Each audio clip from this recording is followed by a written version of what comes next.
Ready to ditch the copy pasting and turn your Google Sheets data into a WhatsApp messaging powerhouse? Today, we're diving into how to connect Google Sheets with Aisensy, unlocking automated, personalized outreach straight from your spreadsheet. First things first, you will need to have created an account at Aisensy and have an active subscription. Now, hop over to your Google Sheet, navigate to Extensions. In the menu bar, click on it, then select Add-ins, followed by Get Add-ins. In the Google Workspace Marketplace, search for Aisensy, find the Aisensy add-in, and install it. You will need to grant the add-in permissions to access your Google Sheet. Once installed, go back to Extensions, find the Aisensy add-in, and click to open it. Sidebar. This sidebar is where the magic happens. You will need to input your Aisensy API key into the sidebar, which can be found inside the Aisensy platform. Then, enter the name of the message template you created in Aisensy. Now, map the columns in your Google Sheet to the parameters defined in your Aisensy message template, so the information in your spreadsheet can be sent with the correct messages. Here's the exciting part: whenever you add or update a row in your Google Sheet,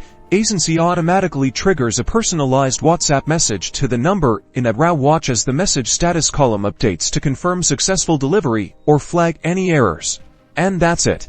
Now you have a powerful, automated WhatsApp messaging system fueled by your Google Sheets data. Start sending personalized messages with ease and transform your outreach strategy.